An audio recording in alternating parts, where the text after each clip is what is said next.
কই গো সোনালির মা? বাড়ি আছনি? একজন মধ্যবয়সের মহিলা বাড়ির ভিতরে প্রবেশ করে সোমাকে ডাকতে শুরু করলেন। পিহু আর কমলা রুমেই ছিল। বাহির থেকে এমন হাঁক ডাক শুনে ওরা সহ সোমা, সোনালিও রুম থেকে বের হয়ে বারান্দায় এসে দাঁড়াল।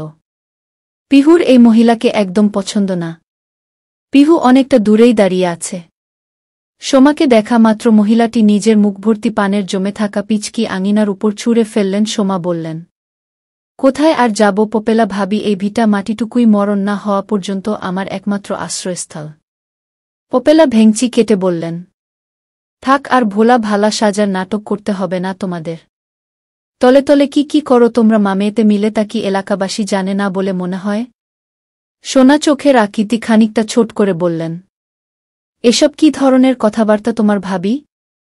আমরা মামেয়ের সর্বক্ষণ শালীনভাবে চলাফেরা করি। আমাদের ঘরে যে পুরুষ মানুষ থাকে না, তবুও আমাদের আচার আচরণে কবে কোনো বিশৃঙ্খল ভাব তোমার নজরে পড়েছে শুনি? এতই যখন সুশৃঙ্খল তোমরা, তাইলে এই অভাবের সংসারে হঠাৎ কোনো সোনার তৈরি জাদুর কলসি মাটি ফেটে বের হয়ে আসলো যে তোমাদের জন্য বাড়ির বাহিরে রাস্তার মোড়ে সর্বক্ষণ কোটি টাকা মূল্যের গাড়িখানা দাঁড় হইয়া থাকে। প্রয়োজন অপ্রয়োজনে সেই গাড়িতে করেই আসা যাওয়া করো তোমরা। পপেলার এরূপ কথায় এবার পুরো বিষয়টা উপলব্ধি করতে পারলেন সোমা ও সোনালি দুজনেই। সোনালি দাঁত কিরমিরিয়ে কিছু বলতে নিবে, তখনই সোমা সোনালির হাত চেপে ধরে ওকে থামিয়ে দিয়ে বললেন, ও গাড়ি আমাদের জন্য না। ও গাড়ি আমার সতীন কন্যা পিহুর যাতায়াতের সুবিধার কথা চিন্তা করে স্বয়ং এমপি সাহেব রেখে গিয়েছেন। সোমার এরূপ কথা শুনে পপেলা নিজের মুখের উপর আলতোভাবে হাত চেপে ধরলেন। চোখের আকৃতি তার স্বাভাবিকের তুলনায় খানিকটা বড় হয়ে গিয়েছে। পপেলার নজর তখন পড়ল বারান্দার অন্য পার্শ্বে দাঁড়িয়ে থাকা পিহুর দিকে। পপেলা বললেন, ও মা গো মা, এসব আমি কি শুনতাছি রে পিহু? কি দিয়া জাদু করছিস তুই এমপি সাহেবরে? হ্যাঁ, তোর দেখি গায়ের রংটাও কত চাপা। পিহু অপমানে ভিতরে ভিতরে ক্ষতবিক্ষত বোধ করল পপেলার এমন ঠেস দেওয়া কথাগুলো শুনে। পিহু বলল, আমি কাউকে জাদু করিনি চাচি। আমাকে এ নিয়ে কোনো কথা শোনাতে আসবেন না আপনি। যদি আপনার একান্তই জানার আগ্রহ থাকে তাহলে স্বয়ং এমপি সাহেবের সামনে দাঁড়িয়ে তার দিকেই এই প্রশ্নগুলো ছুড়িয়েন যে, দুনিয়ায় ভুবনমোহিনী সুন্দরী নারীদের তো অভাব নেই, তবুও কিসের টানে তিনি আমার জন্য এসব করছেন? পপেলা নাক হালকা উঁচিয়ে বললেন, এটুকু মেয়ের মুখে কত বড় বড় বুলি ফুটেছে দেখেছ? তোর কি মনে হয় আমরা ঘাসে মুখ দিয়ে চলি? হ্যাঁ, দুনিয়া কোন হালে চলে তা সম্পর্কে কিচ্ছু জানি না? আপনার ধারণা, আপনার জ্ঞান অনেক বেশি হবে, এটা স্বাভাবিক। কারণ আপনার বয়স আমার থেকে দ্বিগুণেরও বেশি। কিন্তু এর মানে এই না আপনি আমাকে যা ইচ্ছে তাই বলার অধিকার রাখবেন। বেশ করছি। একবার কইছি, দুইবার কইছি, আরও 100 বার বলমু। তোর কথার যে ধাঁচ দেখতেছি তাতেই সব প্রমাণ হয়ে যাচ্ছে যে আমি ধারণা করে যা বলছি তা সবটাই সত্য।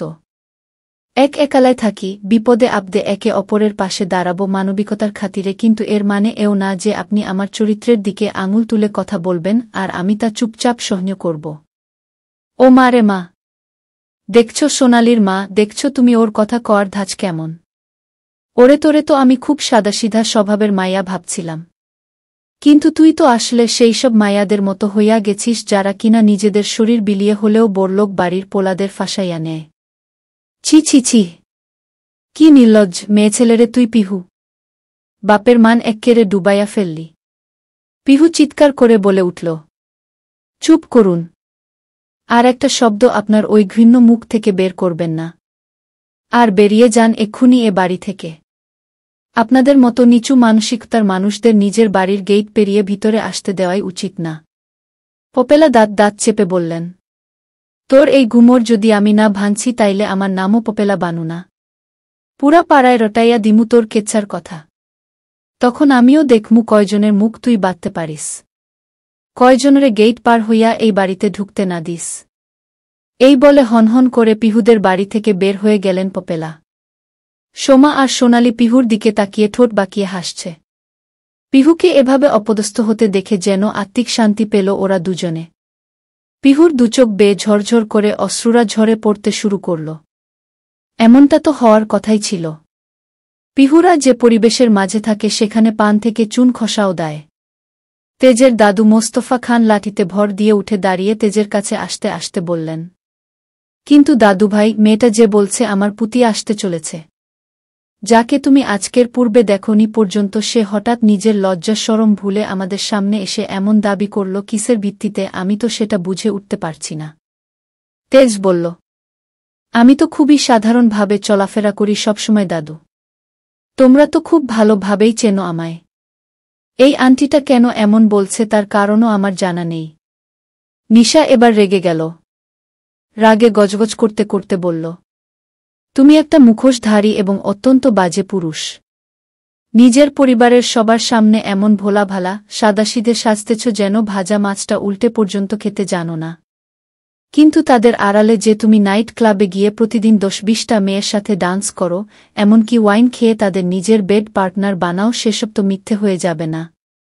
তেজ মাথা নোয়ানো অবস্থায় নিজের দুচোখ বুজে জিহবায় আলতোভাবে কামড় বসিয়ে দুগালে আঙুল ছুঁয়ে বলল, ছি ছি ছি, এসব কি আস্তাগফিরুল্লাহ ধরনের কথাবার্তা বলছেন আপনি আন্টি? আমি আজ পর্যন্ত একটা সিগারেট পর্যন্ত ছুঁয়ে দেখিনি, সেখানে এসব নোংরা কাজ করা তো অনেক দূরের বিষয়।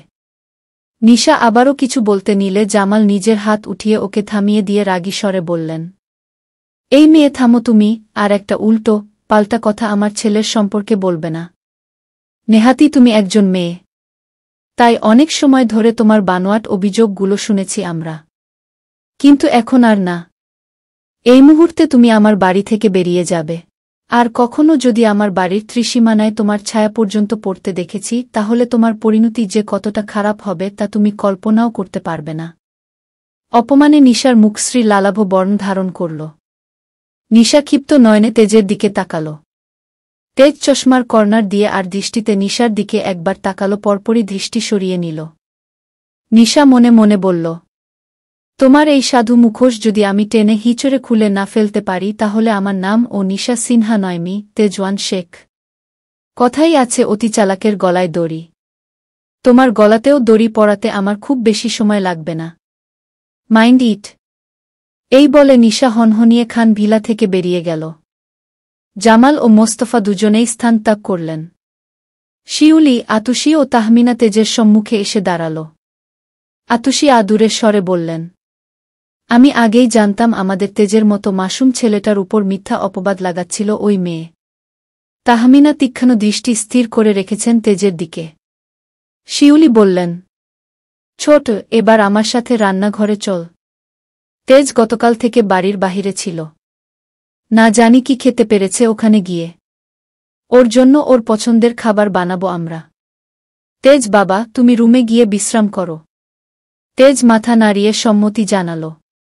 অতঃপর শিউলি আর আতুশি স্থান ত্যাগ করল। তেজের মা তাহমিনা তেজের শার্টের কলারটের উল্টে থাকা ভাঁজটা ঠিক করে দিতে দিতে বললেন, কাজের প্রেসার এতটাই বেশি ছিল যে শার্টের কলারটা ঠিক করে নিতে পারোনি, এমনকি নিচের দিকের বোতাম দুইটো ও উপর নিচ করে লাগিয়ে ফেলেছ। মায়ের কথা শুনে তেজ শার্টের দিকে লক্ষ্য করল। অতঃপর মনে মনে বলল, নির্ঝরের বাচ্চা, সামান্য শার্টটা ঠিকভাবে পরিয়ে দিতে পারেনি সকালবেলা। একে একবার একলা হাতের কাছে পেয়ে নেই। উল্টো ঝুলিয়ে যদি কান্নাগুলো কপাল বেয়ে না ফেলিয়েছি তো আমার নামও তেজওয়ার খান নয়। নির্ঝর শুকনো ঢোক গিলে চুপচাপ বাড়ি থেকে বেরিয়ে যেতে যেতে বলল, চাচা, এবার আপন প্রাণ বাঁচা।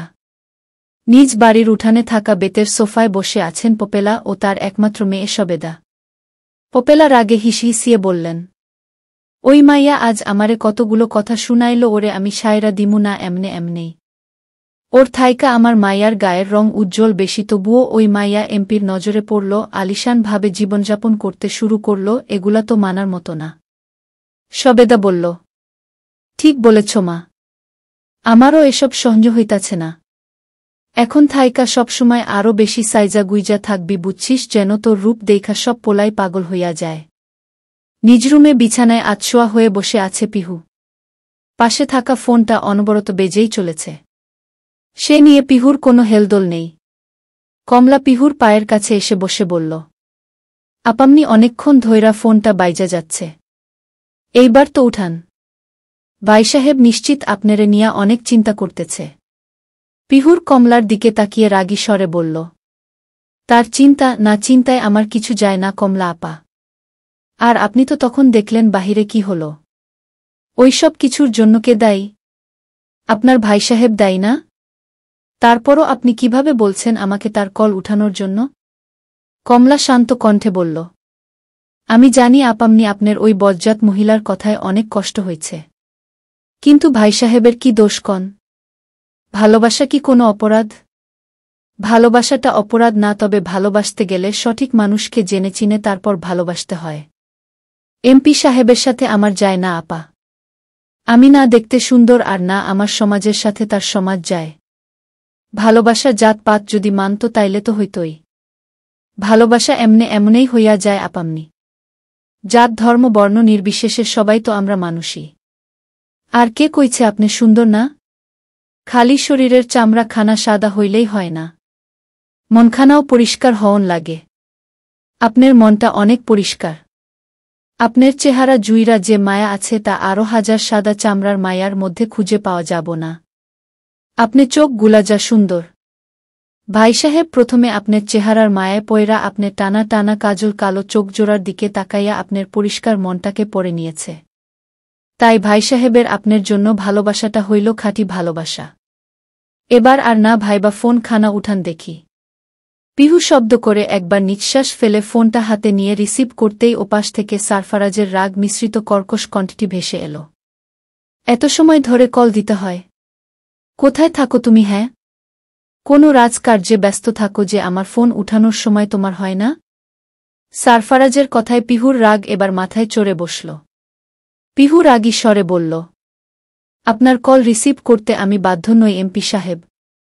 আর একটা কথা বলছি শুনুন, আজই আপনি এখানে এসে মোড়ে দাঁড় করানো গাড়িটা সহ এই ফোন ও সকল জামাকাপড়গুলো নিয়ে যাবেন। আপনার জোরপূর্বক দেওয়া দয়ার দানের জন্য এই ২২ বছরের জীবনে আজ প্রথমবার কেউ আমার চরিত্রের উপর আঙুল উঠাতে পেরেছে। আমাকে আপনি মুক্তি দিন। আমি অতিষ্ঠ হয়ে উঠেছি। পিহুর এরূপ কথায় সারফারাজের চোয়াল শক্ত হয়ে এল। সারফারাজ বলল, কে তোমায় কি বলেছে পিহু? আপনার সেসব জানার কোনো প্রয়োজন নেই। যতটুকু বললাম ব্যাস ততটুকু করুন। এই বলেই পিহু কলটা কেটে দিল। আর ফোনটাও সুইচ অফ করে পাশে রাখল। কমলা নিঃশব্দে পিহুর পাশ থেকে উঠে রুম থেকে বেরিয়ে গেল। এত সময় নিজের আস্তানায় অফিস কক্ষে বসে পিহুর সাথে কথা বলছিল সারফারাজ। পিহুর অসমাপ্ত কথায় সারফারাজের রাগের মাত্রা আকাশছুঁই হয়ে দাঁড়িয়েছে। সারফারাজ আহাদকে উদ্দেশ্য করে বলল, পিহুর বাড়ির সামনে সিসিটিভি ক্যামেরা লাগাতে বলেছিলাম, লাগিয়েছিলে? আহাদ হ্যাঁ সূচক জবাব দিল। সারফারাজ আবার বলল, আজকের ফুটেজটা দেখাও। আহাদ তৎক্ষণাৎ ল্যাপটপে পিহুর বাড়ির সামনের আজকের ফুটেজটি চালু করল। সারফারাজ দেখল সকাল থেকে এখন পর্যন্ত কেবল একজন ৪৫ ঊর্ধ্ব বয়সের মহিলা ব্যতীত আর কেউ পিহুদের বাড়িতে আসেনি বা ওরাও কেউ বাহিরে যায়নি। সারফারাজের বুঝতে বাকি রইল না এই মহিলাই পিহুকে এমন কিছু বলেছে যার জন্য সে এত বেশি হার্ট হয়েছে ও রেগে আছে সারফারাজের উপর। পরক্ষণেই সারফারাজের ফোন বেজে উঠলে সে ফোন স্ক্রিনের দিকে তাকাতেই দেখল পিহুর জন্য যেই গাড়ি সে ওর বাড়ির মোড়ে দাঁড় করিয়ে রেখেছে একজন ড্রাইভার সমেত সেই ড্রাইভারটিই কল করেছে। সারফারাজ কল রিসিভ করতেই ওপাশ থেকে কমলার কণ্ঠ ভেসে এল, ভাই সাহেব আমি কমলা বলতাছি। আমার তো কোনো ফোন নাই, তাই এইখানে আসতে হইল ড্রাইভার চাচার ফোন থেকে আপনারে ফোন করতে। সারফারাজ বলল, বলো কমলা। আপামনি অনেক রাইগা আছে ভাই সাহেব। আর কষ্ট পাইছে। অনেকক্ষণ আড়ালে কান্নাও করছেন। অতঃপর কমলা পুরো ঘটনা সারফারাজকে বললে সারফারাজের রাগের মাত্রা এত বেশি হয়ে দাঁড়াল যে ওর কপালের ও ঘাড়ের সূক্ষ্ম রগগুলো পর্যন্ত ভেসে উঠেছে। সারফারাজ কল কেটে দিয়ে আহাদকে নিয়ে তৎক্ষণাৎ বেরিয়ে পড়ল ওর সিক্রেট আস্তানা থেকে। লাইব্রেরি রুমে বসে পছন্দের কিছু বই পড়ছিলেন জামাল খান। সেই সময় জামাল খানের স্ত্রী তাহমিনা খান এক কাপ চা নিয়ে লাইব্রেরি রুমে প্রবেশ করলেন। চায়ের কাপটা জামালের দিকে বাড়িয়ে দিলেন। জামাল চায়ের কাপটা নিয়ে তাতে একবার চুমুক দিয়ে বললেন, তোমার বড় ছেলে কোথায়? ৩ দিন হলো তার দেখা মিলে না। রাজনীতি নিয়ে এত ব্যস্ত যে দিনদুনিয়া সব ভুলে বসেছে সে এখন। তাহমিনা বললেন, ছেলের গুণ যখন শুনেন তখন সে আপনার ছেলে হয়ে যায়, আর যেই না খুঁতটা চোখে পড়ে অমনি সে আমার ছেলে হয়ে যায়, তাই না? জামাল তাহমিনার দিকে তীক্ষ্ণ দৃষ্টি নিক্ষেপ করে বললেন, আমার মধ্যে আজ পর্যন্ত কোনো খুঁত খুঁজে পেয়েছিলে তুমি? হয়েছে থামেন আপনি। যুবতী বয়সেই আপনার সাথে কথায় পারিনি আমি এখন এই মধ্য বয়সে এসবে পেরে উঠার তো প্রশ্নই আসে না। স্বীকার করছ তাহলে ছেলেমেয়েরা যা গুণ পেয়েছে তা আমার বদলতেই কারণ আমি মানুষটাই এত নিখুঁত না করে উপায় আছে? হুম। সারফারাজ কল করেছিল আমায় একবার গতকাল বিকালে। বলল আর্জেন্ট কিছু কাজ পড়ে যাওয়ায় আসতে পারছে না বাড়ি। কাজ শেষ হলে আসবে। জামাল কোনো প্রত্যুত্তর করলেন না।